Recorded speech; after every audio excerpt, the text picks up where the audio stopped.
भगवान गौतम बुद्ध ने पूरी दुनिया को प्रेम का संदेश दिया कि प्रेम से आप पूरी दुनिया को जीत सकते हैं। बुद्ध कहते हैं, प्रेम से घृणा को जीता जा सकता है। प्रेम से बिना हित किए आप पूरी दुनिया को जीत सकते हैं। आप खुद सोचें, आप दुनिया से क्या चाहते हैं? सभी से प्रेम चाहते हैं या घृणा चाहते हैं? लेकिन हम सभी प्रेम के भाव को समझ नहीं पाते और सब विपरीत हो जाता है। इच्छा से प्रेम उत्पन्न होता है, अज्ञानता से वही प्रेम वासना और घृणा में बदल जाता है। बुद्ध का एक शिष्य आनंद भिक्षा के लिए गांव में गए और भिक्षा करते समय उन्हें प्यास लगी। वह एक कुएं के पास गए। वहां एक युवती थी। उनसे पानी पिलाने के लिए कहा।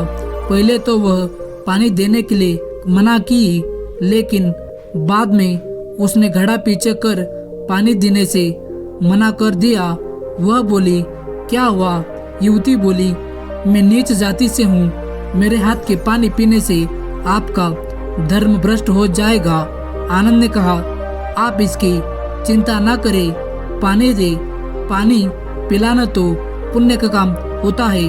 हमारे गुरु बुद्ध कहते हैं, इस धरती पर कोई ऊंच नीच जाति नहीं होते, सब समान होते हैं। यह सुन वह युवती बेहद खुश है और उन्हें पानी पिलाया। उसके बाद वह युवती वहां से चली गई। वह रास्ते में आनंद के बारे में ही सोचती रही।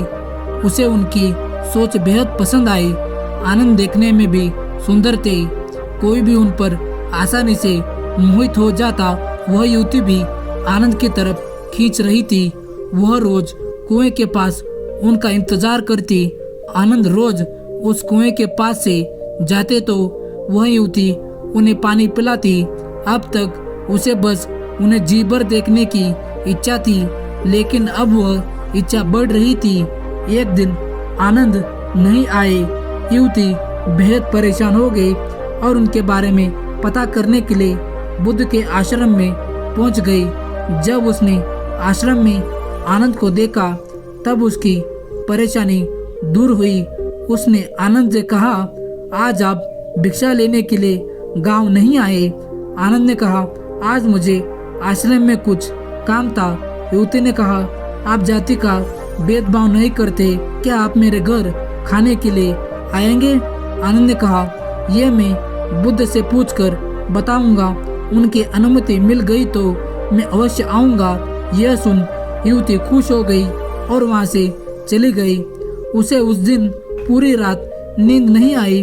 उसे लगता था कि आनंद भी उसे प्रेम करते थे, इसलिए तो उसके घर खाने पर आ रहे हैं। अगले दिन आनंद बुद्ध से अनुमति लेकर उस युवती के घर गए। युवती ने उनके लिए अलग अलग के तरह के भोजन बनाए थे। उन्होंने से उसे ग्रहण किया। उसके बाद युवती ने आनंद से कहा, अगर आप उच्च नीची जाति के भेदभाव नहीं करते हैं तो क्या आपसे मैं अपने मन की बात कर सकती हूँ? आनंद ने कहा, हाँ जरूर बोलो। युवती ने कहा, मैं आपसे प्रेम करने लगी हूँ, शादी करना चाहती हूँ, क्या आप मुझसे शादी करेंगे? आनंद ने सुन कहा कि प्रेम करना कोई गलत बात नहीं है। प्रेम तो हर किसी को करना चाहिए, लेकिन मैं आपसे विवाह नहीं कर सकता हूँ। मैं एक सन्यासी हूँ। मेरे जीवन का लक्ष्य विवाह करना नहीं है। मैं केवल बुद्ध की सेवा करना चाहता हूँ। युवती ने कहा, मैं आपको बुद्ध की सेवा करने से नहीं रोकूंगी, बल्कि आपके साथ उनकी सेवा करूंगी। आनंद ने कहा, जो तुम सोच रही हो वह नहीं हो सकता, और यह कहकर वहां से उठ चले गए। अब यह प्रेम युवती के लिए पीड़ा का कारण बन गया। वह हर कीमत पर आनंद को पाना चाहती थी।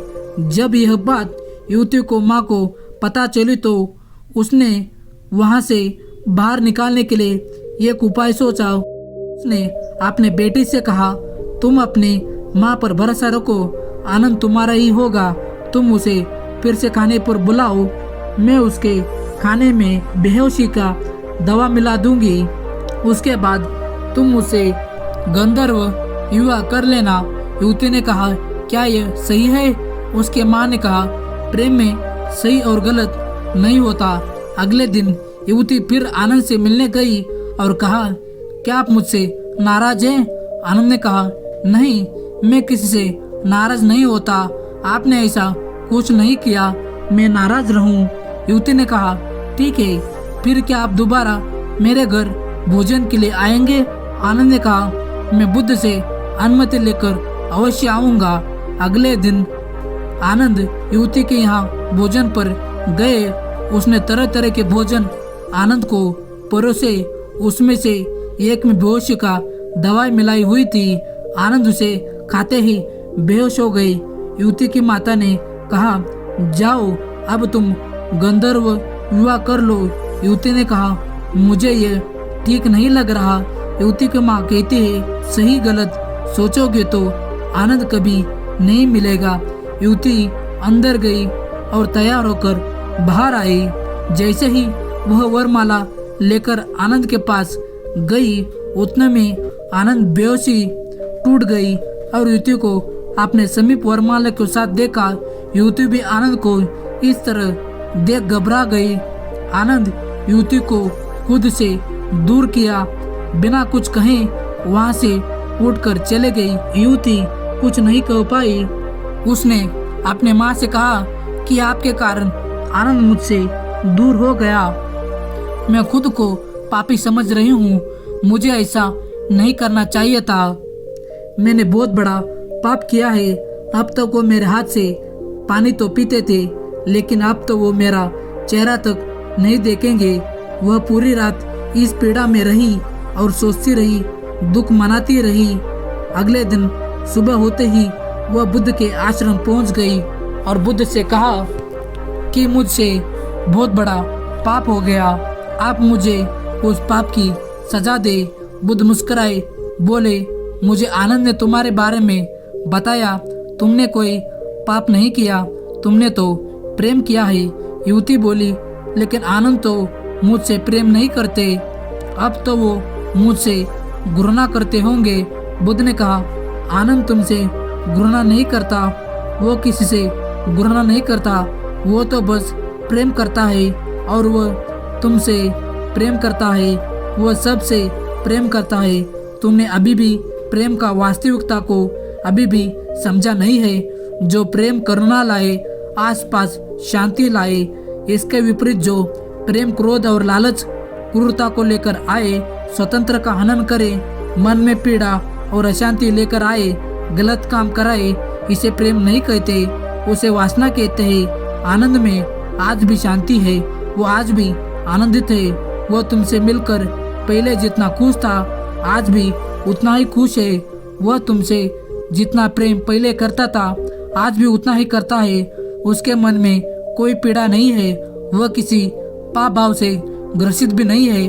उसका प्रेम वास्तविक है। इसके विपरीत तुम खुद को देखो, जिसे तुम प्रेम कह रही हो, क्या तुम्हें सच में वास्तविक प्रेम है? क्या तुम आनंदित हो? क्या तुम्हारे मन में शांति है? क्या तुम्हारे प्रेम ने तुमसे कोई गलत काम नहीं कराया? पहले तुम कितने खुश थी, आज देखो तुम कितनी पीड़ा में हो। तब तुम कैसे कह सकती हो कि तुम प्रेम करती हो? वह युवती गौतम बुद्ध के चरणों में गिरकर बोली, मुझे क्षमा करे, आप सही कहते हैं, प्रेम को नहीं पाई, आप मुझे भी अपने संग में शामिल कर ले। मैं भी वास्तविक प्रेम को जानना चाहती हूँ। हम सभी प्रेम करते हैं, माता पिता, भाई बहन, पति पत्नी, दोस्त और प्रेम प्रेमिका, सभी को प्रेम चाहिए। लेकिन क्या हम जिसे प्रेम के पीछे भागते हैं उसे समझते भी है? वास्तव में जिसे हम प्रेम समझ बैठे हैं, वासना का अलावा कुछ भी नहीं है। अगर आपका प्रेम आपको स्वार्थ की तरफ धकेल रहा है तो आप समझ जाना कि प्रेम नहीं करते, यह आपका कोई निजी स्वार्थ है जिस कारण आप प्रेम को ढोंग कर रहे हैं। वास्तविक प्रेम लेना नहीं है, देना सिखाता है, और उसे देने में भी हमें कमी की जगह सकारात्मक ऊर्जा मिलती है। कहते हैं एक माँ अपने बच्चे से निस्वार्थ प्रेम करती है, वह अपने बच्चों के लिए सब दुख सहन कर सकती है, हंसते हुए जीवन निकाल देती है, लेकिन उन्हें तकलीफ नहीं होने देती। लेकिन वही माँ क्या दूसरे बच्चों को भी वही प्रेम दे सकती है? अगर हाँ तो वही वास्तविक निस्वार्थ प्रेम है, और अगर नहीं तो वो लालच से जुड़ा हुआ है, उसे वास्तविक प्रेम नहीं कह सकते। वास्तविक जागरूक से पूर्ण प्रेम लालच, स्वार्थ, वासना के लिए जगह नहीं होती। क्या आप वास्तविक प्रेम के अर्थ को समझ पाए?